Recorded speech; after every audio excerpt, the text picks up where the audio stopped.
To my YouTube channel RK study. Student, आज मैं आपको 10th क्लास का मैथ चैप्टर 9 का जो बचा हुआ क्वेश्चन था, 3 क्वेश्चन था, वो मैं बताने वाला हूँ। सबसे पहले 14 क्वेश्चन आप देखिए। 14 क्वेश्चन कह रहा है a 1.2 metre tall gun spot से balloon moving with the wind in a horizontal line at a height of 88.2 metre from the ground. यानी 1.2 मीटर टॉल गर्ल है जो बैलून को जब देख रहा है तो वो ग्राउंड से 88.2 मीटर हाइट पे उड़ रहा है, हॉरिजॉन्टल लाइन में उड़ रहा है। इसका अर्थ ये हो गया कि यहाँ पे सबसे पहले आप एक गर्ल का हाइट जो है, तो मान लो ये ए बी है, ये है ए और ये बी है। इसकी गर्ल का जो हाइट है ये 1.2 मीटर है। सबसे पहले आप गर्ल को क्या मान रहे हो, यहाँ पे लिख लो, जो मान रहे हो वो लिख लो। गर्ल ए बी माने हैं तो ए बी लिख लो आप। उसके बाद ये गर्ल का हाइट है, तो आप फिगर जो है तुरंत ड्रॉ कर लो। इससे पहले भी बहुत सारे ऐसे क्वेश्चन बनाया गया है। यदि बॉय है तो उसको इस हिसाब से फिगर ड्रॉ कर रहा है।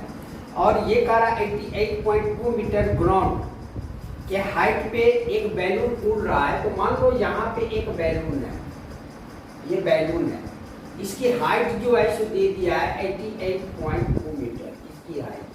ये यहाँ से लेके यहाँ तक 88.2 मीटर हाइट है, लेकिन ये पूरा हाइट है।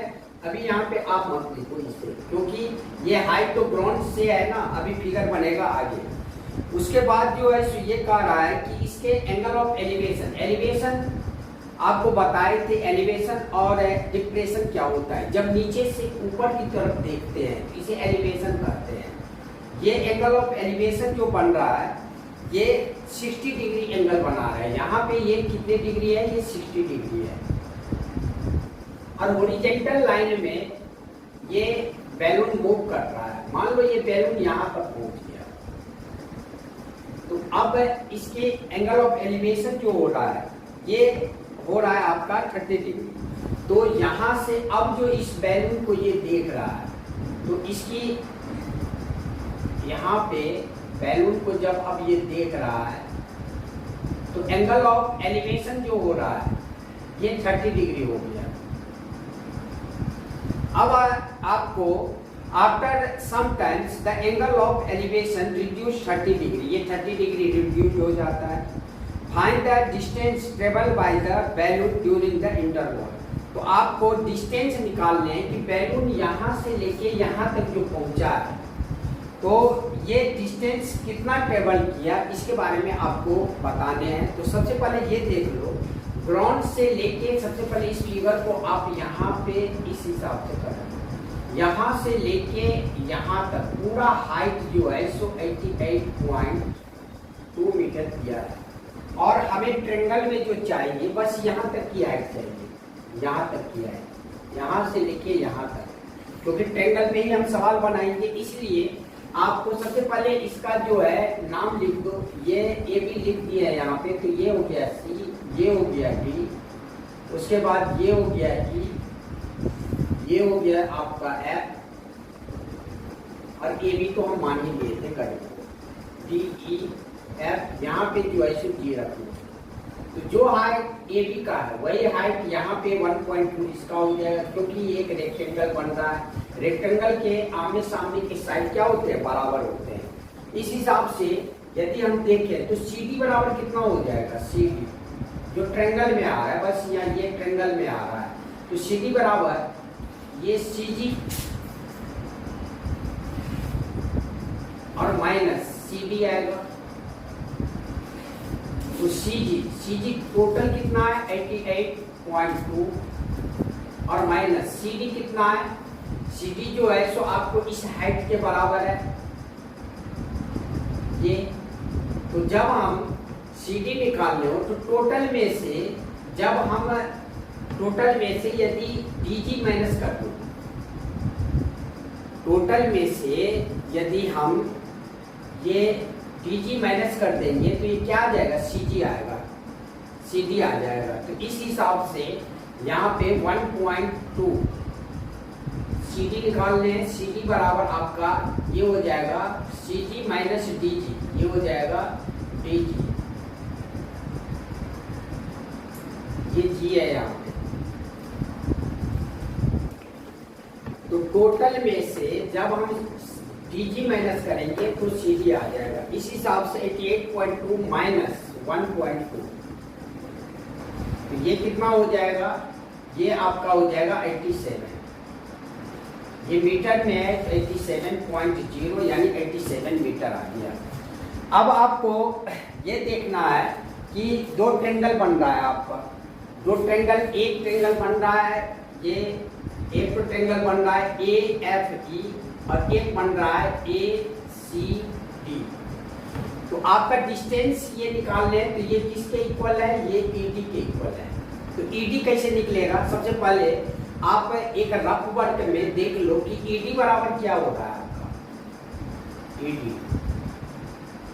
ED जो निकालने हैं आपका, ये निकल रहा है आपका जब AD में से यदि हम AE माइनस करें, AD माइनस AE,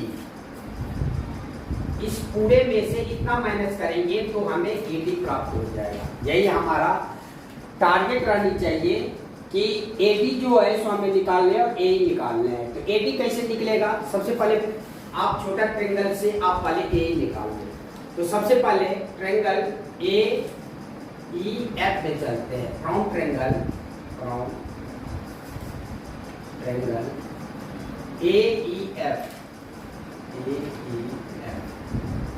AEF में हम देख सकते हैं कि ये CD हम निकाल चुके हैं 87। तो कोई ये FE जो है सो कितना हो जाएगा? ये भी 87 होगा, क्योंकि यहाँ पे आप लिख सकते हैं क्योंकि CFE या EF इक्वल है किसके? CD के, क्योंकि ये एक रेक्टेंगल बन रहा है। यहाँ पे आमने सामने के साइड क्या होंगे? बराबर होंगे। तो ये यदि CD हमारा निकला है 87, तो ये भी निकल जाएगा आपका 87। तो अब हम चलते हैं पूरे ये ट्रेंगल AEC में आपका एंगल कितना है? 60 डिग्री। तो थीटा के सामने का एंगल क्या होता है? P होता है, और हमें AE निकालने हैं इस हिसाब से, तो ये B हो जाएगा। तो P और B का रिलेशन किस में होता है? P और B का रिलेशन आपका होता है tan में होता है। आपको पहले भी बताए हुए हैं फॉर्मूला, पंडित बद्री प्रसाद हर बोले। आप यहाँ पे साइन लिख दो, यहाँ पे कॉस और यहाँ पे tan। तो P और B का रिलेशन किस में है? tan में है। तो हम सबसे पहले लिखेंगे tan 60 डिग्री। क्या होता है? P by B। tan 60 degree का मान कितना होता है? √3 बराबर P। इस थीटा के सामने का P क्या है? FE या EF, जो भी कर सकते हो आप, EF अपॉन में AE। तो √3 बराबर आपका क्या हो जाएगा? EF कितना है? हम 87 निकाले हैं, 87 अपॉन में AE। जब हम क्रॉस मल्टीप्लाई करेंगे तो AE मल्टीप्लाई √3, ये बराबर हो जाएगा 87 मल्टीप्लाई 1। तो AE बराबर आपका कितना हो जाएगा? 87 अपॉन में √3। इसको इक्वेशन फर्स्ट मान लेते हैं। हमें AE यहाँ पे निकालना था, AE निकाल लिया। अब AD कैसे निकलेगा? जब पूरे ट्रेंगल लेके चलेंगे उस हिसाब से निकलेगा। तो हम चलते हैं फ्रॉम ट्रेंगल ADC। अब लिखेंगे फ्रॉम ट्रेंगल ADC। यहाँ भी थीटा के सामने का एंगल P होगा और ये क्या हो जाएगा? B हो जाएगा। इसमें भी P और B का रिलेशन tan में है। तो इस प्रकार जो है सो हम लिखेंगे tan 30 डिग्री बराबर P बाई B। तो tan 30 डिग्री का मान होता है 1/√3। और पी कितना है, पी जो है सो आपका ये सी डी अपॉन में पी कितना है, ये पूरा ए डी है, पी जो है सो ए डी, क्रॉस मल्टीप्लाई करेंगे तो ये आपका क्या हो जाएगा, ए डी मल्टीप्लाई 1 बराबर सी डी मल्टीप्लाई √3, तो ए डी बराबर आपका क्या निकल जाएगा, सी डी की वैल्यू कितना है 87 √3, इसको इक्वेशन सेकंड मान लेते हैं। अब आप देख सकते हैं कि हमें फार्मूला के हिसाब से ई डी चाहिए था, इससे हमें एफ सी निकल जाएगा, तो ई डी बराबर है ए डी माइनस ए, तो ए डी भी निकल गया और ए भी निकल गया, फार्मूला के हिसाब से सेट कर देंगे बस, यानी ई डी बराबर क्या हो जाएगा, इसलिए देयरफॉर ई डी बराबर ए डी माइनस ए ई,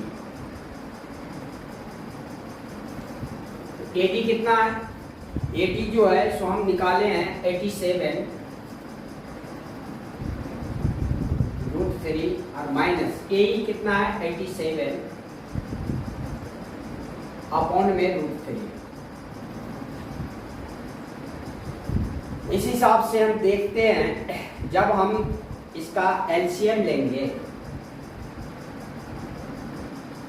तो √3 एलसीएम हो जाएगा,